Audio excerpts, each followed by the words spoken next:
दोस्तों, सोशियोलॉजी के टॉपर्स के मुंह से तो आपने बहुत बार सुना होगा कि उन्होंने स्लीपी के रिसोर्सेज यूज किए। तो लेकिन ऐसे भी कुछ टॉपर्स हैं जो सोशो ऑप्शनल से नहीं है। वो क्यों स्लीपी का नाम लेते हैं?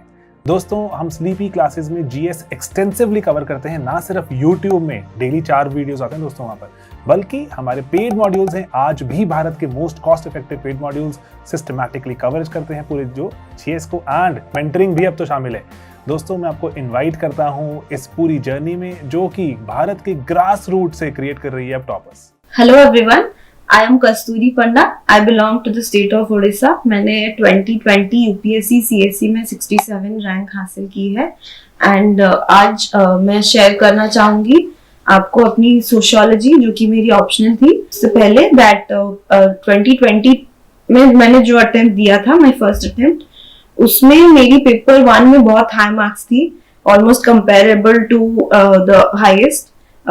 बट पेपर 2 में मेरे बहुत खराब मार्क्स आए थे। Around I got in 106 107 around. मेरी एक टेलीग्राम चैनल है जिसमें मैं सारे डिटेल्स, नोट्स और मार्कशीट, बुकलेट सब कुछ शेयर कर रही हूँ। अगर इस वीडियो में कुछ एक मिस हो जाए तो आप वहां से भी कलेक्ट कर सकते हैं। तो सोशियोलॉजी के लिए मेरी इनिशियली स्ट्रेटेजी यही थी कि कॉन्सेप्चुअल अंडरस्टैंडिंग थिंकर्स की बहुत अच्छी होनी चाहिए। तो मैंने एनसीईआरटी, इग्नू और हार्लैम्बर्ग, ये सारे बुक्स को अपना बेसिक बुक्स लेके मैंने रीडिंग चालू की थी। इनिशियली मेरी सेल्फ स्टडी ही थी, जो पहली वाली प्रिपरेशन। देन इन माय जो पहले अटेम्प्ट मेंस लिखने वाली थी, तब मैंने टेस्ट सीरीज ले ली थी नाइस आईएएस की। उससे फिर मुझे पता चला कि नोट्स हालांकि कैसे कैसे बनाने चाहिए, इंट्रोडक्शन, कंटेंट की डिमांड क्या होती है, कंक्लूजन कैसे लिखना है, वो सब मैंने किया। बट पहले अटेम्प्ट में मेरी गलती थी कि बहुत ही हाफाजात चल रही थी, because sociology is an optional जहाँ पे आप किसी एक रिसोर्स से सब कुछ कलेक्ट नहीं कर पाएंगे। मल्टीपल बुक्स की जरूरत होती है एंड बिकॉज वैल्यू एडिशन बहुत इंपॉर्टेंट होता है। बहुत ही कॉम्पिटिटिव ऑप्शनल है जिसमें बहुत बच्चे आते हैं, तो बेसिक चीजें सभी सेम लिखेंगे। Maybe the examiner wants to know something original, something नया ओपिनियन या फिर कोई नया इनोवेटिव कॉन्सेप्ट या कुछ कीवर्ड आप लिखिए, उसी से ही आपकी मार्क्स बढ़ेंगी। तो पेपर 1 की फोकस मेरी ज्यादा थी, पेपर 2 थोड़ा सा मिस आउट हो गया। आई थॉट कि पेपर 1 वाली जो कॉन्सेप्ट है उसको यूज करके ही मैं पेपर 2 में ही अच्छे आंसर्स लिख पाऊंगी एंड मैंने पेपर कंप्लीट भी किया था। उसके बाद जब मार्क्स आए तब मैंने रियलाइज किया कि मेरी प्रिपरेशन में प्रॉब्लम्स क्या थी। तो इन 2022 what I did things differently was, मैंने बैलेंस देखा कि पेपर 1 और पेपर 2 को मैं इक्वल टाइम दूंगी। जो मेरी स्ट्रॉन्ग अंडरस्टैंडिंग थी पेपर 1 की, वो तो साथ में बस प्रैक्टिस के साथ चल रही थी। बुकलेट्स मैंने बताया हार्लैम्बर्ग, उसके बाद मैंने रिट्जर वाली बुक से थोड़े थोड़े कुछ लिए थे।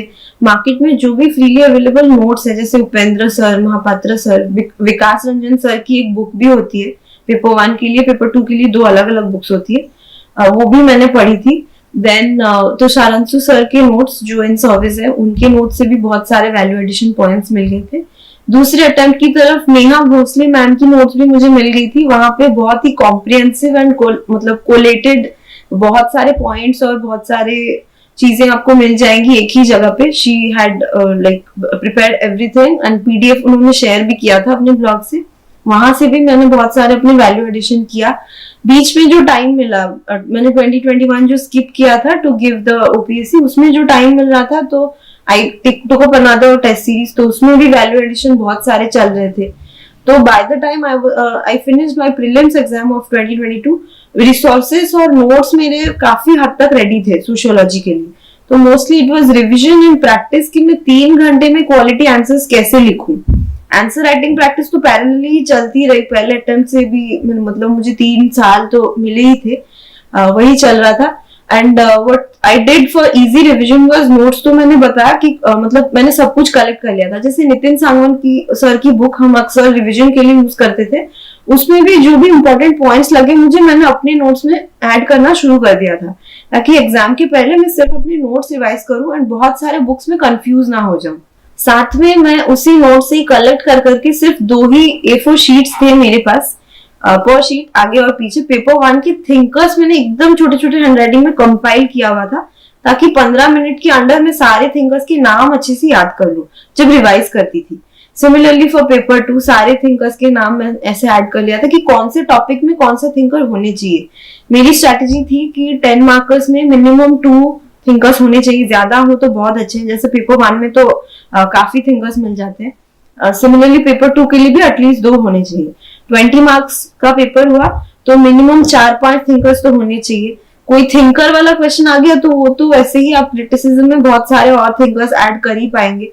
तो मेरी स्ट्रेटेजी ऐसी थी रिवीजन की, नोट्स को मैंने बार बार रिवाइज किया, अराउंड 10 टाइम्स किया होगा, ताकि सब कुछ मेरे दिमाग में आ जाए, जिसको मैं फोटोग्राफिक रिटेंशन बोलती हूँ।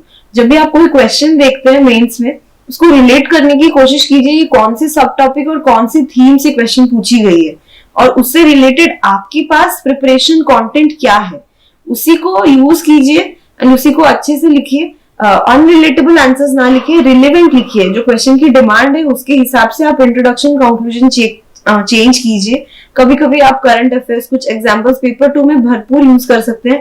पेपर 2 में अगर कोई थिंकर्स कम भी पड़ जाए तो मैं अक्सर पेपर 1 की थिंकर्स भी लिख लेती थी, and this work fine for me.